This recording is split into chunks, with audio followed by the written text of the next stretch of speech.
फाइटैलिटी फाइटैलिटी फाइटैलिटी तो मॉर्टल combat 2 movie सिर्फ और सिर्फ फाइटैलिटी की मूवी है। ऐसा मैं नहीं कह रहा हूँ, ऐसा आपको देखने के बाद पता चलेगा कि मूवी काफ़ी इंटरेस्टिंग है। बट कह सकते हैं आप छोटी मोटी कमियां इधर उधर है, जिसके बारे में हम सारी बात करेंगे आज। तो मूवी देख के कुछ ऐसा लगा कि हाँ, मैं कोई गेम खेल रहा हूँ। तो अगर आपने भी गेम खेला है तो आपको पता होगा कि game is all about brutality, fatality, right? क्योंकि मूवी में सिर्फ और सिर्फ वही दिखाया गया है, गोरसम, एकदम हैवी एक्शन और सिर्फ brutality.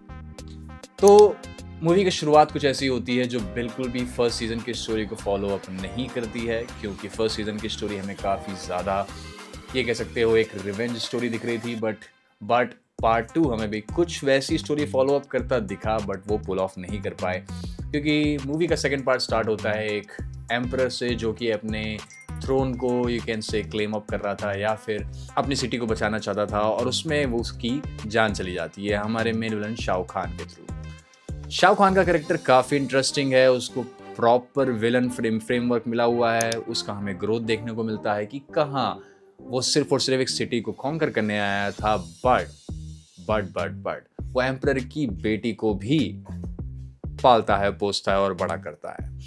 That means he was a great of a villain, जहाँ की हमारे काफ़ी इंडियन मूवीज़ की तरह नहीं कि हीरो को मारने के बाद उसके बेटे को भी मार दिया जाए या फिर कल को वो बदला लेने आ जाएगा। सेम स्टोरी कुछ उसमें भी फॉलो अप होती है, वो उसको पालता तो है, उसे अडॉप्ट तो कर लेता है, लेकिन बेटी उसे अपना फादर नहीं मानती है और बदला लेने की ख्वाहिश तो उसके अंदर रहती है। मूवी आगे बढ़ती है और उसमें काफ़ी अच्छा सेट डिज़ाइन देखने को मिला है। अगर आपने गेम खेला होगा तो आपको पता होगा कि गेम के एस्थेटिक्स कितने मायने रखते हैं, क्योंकि गेम के एस्थेटिक्स काफ़ी ज़्यादा अच्छे हैं। अगर आपने मॉर्टल कॉम्बैट गेम खेला है और आपको पता है कि उसमें जब दो कैरेक्टर सामने एक फ्रेम में आते हैं, जैसे टेकन खेला हो आपने, मॉर्टल कॉम्बैट खेला हो, तो दो कैरेक्टर्स ऐसे फ्रेम में होते हैं and they just start fighting, right? तो वैसे ही कुछ फ्रेम इसमें भी रखा गया है। काफ़ी ब्यूटीफुल एस्थेटिक्स है, काफ़ी ज़्यादा ब्यूटीफुल। उसमें तो CGI वर्क में काफ़ी अच्छा काम किया मूवी ने। बस एक वही मूवी का स्ट्रॉन्ग पॉइंट है जहाँ पे हमें देखने को मिलता है कि हाँ, मूवी फाइट्स को अगर मूवी लेके चलती तो काफ़ी अच्छे परफॉर्म कर सकती थी, क्योंकि मूवी सिर्फ और सिर्फ गेम एंथुसियास्ट के लोगों के लिए बनी है, क्योंकि ये मूवी गेम पे बेस्ड है। तो सेट डिज़ाइन उसमें काफ़ी अच्छा था और शाहरुख खान हमें देखने को मिला 3-4 बार फाइट्स में, जो कि बहुत ही काबिल तारीफ था। That was going all good.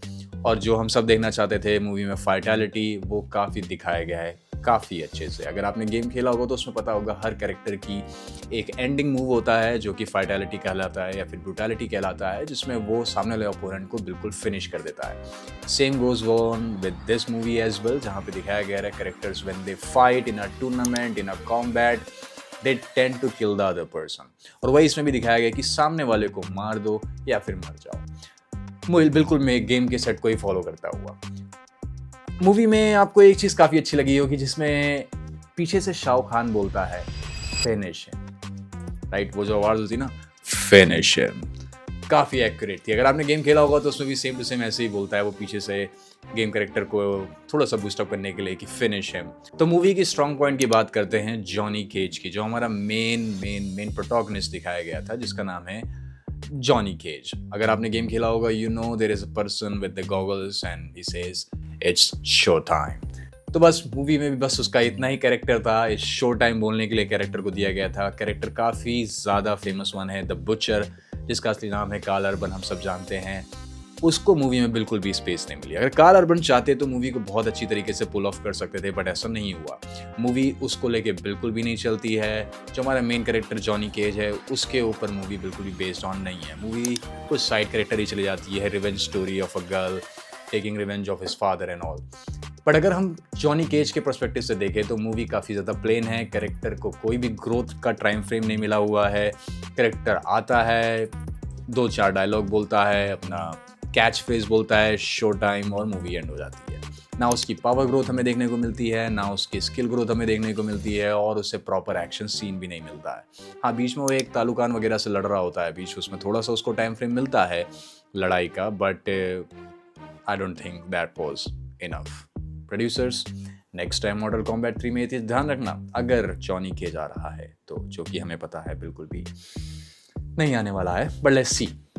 आगे नेक्स्ट मूवी आगे बढ़ती है, हमें दोबारा से उनका you can say pull off character the Scorpion देखने को मिलता है। अगर आपने गेम खेला होगा, आपका भी फेवरेट कैरेक्टर द स्कॉर्पियन होगा, है ना? मेरा तो है। बट अब मूवी आगे बढ़ती है, उसमें दिखाया जाता है कि स्कॉर्पियन को दोबारा से मूवी में यू कैन से ज़बरदस्ती का डालने की कोशिश किया गया है, क्योंकि the frame that was with the scorpion, जहाँ पे वो एक हेल में होता है, अंडरवर्ल्ड में होता है और वहाँ पे 2 रेल्म के लोग रहते वगैरह हैं, वहाँ पे हमें देखने को मिलता है कि स्कॉर्पियन वहाँ पे पहले से मौजूद है और अपनी पीसफुल लाइफ जी रहा है। बट ये लोग जॉनी केज वहाँ पे आता है and it turns out to be the hell, और वो अपना डायलॉग बोलता है कि yes this hell moves with me and I am the one who is taking care of it.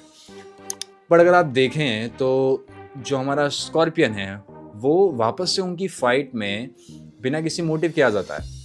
अगर वो चाहता तो he could have denied easily, but just because of सब जीरो वहाँ पे आ जाता है। आई कैन अंडरस्टैंड कि एक थोड़ा रिवेंज वाला पार्ट है मूवी के फर्स्ट पार्ट से, थोड़ा सा इन्फ्लुएंस और इंक्लाइंड, बट अगर थोड़ा सा एक एक्शन सीक्वेंस हो जाता ना, जहाँ Johnny Cage was trying to, एक होता ना स्कॉर्पियन को समझाने के लिए और वापस से हमारे लिए लड़ने के लिए एक छोटा सा अगर एक्शन सीक्वेंस दिखा देते, मैं लिख के देता हूँ that would have been the peak of the movie वहीं पे पीक कर जाती है जब सब जीरो और द जॉनी केज लड़ते हैं और वहाँ पे जॉनी केज को उसकी पावर्स का पता चलता। क्योंकि अगर आपने गेम खेला है तो यू नो जॉनी केज के पास कुछ सुपर इन्हांस एबिलिटीज़ हैं और वो एक ग्रीन कलर का शैडो भी प्रोजेक्ट करता वगैरह है जिससे वो लड़ता है। अगर मूवी में उस पॉइंट पे वो दिखा देते, ना कि वो क्लाइमेक्स में जहाँ पे they were just trying to break that talisman और जो भी है, अगर वो सब ना करके अगर वो उस टाइम वो चीज़ों को दिखाते, डायरेक्टर आप सुन रहे हो ना, अगर नेक्स्ट टाइम मूवी बना रहे हो तो थोड़ा सा सोच के, हैं तो अगर वो लेके चलते तो movie have been bonkers. Movie बहुत अच्छा जाती, अच्छा फॉलोअप चला था। जो गेम एंथुजियास्ट है उनके लिए मूवी बहुत बढ़िया है और सब कुछ अच्छा फॉलो करके चल रही है।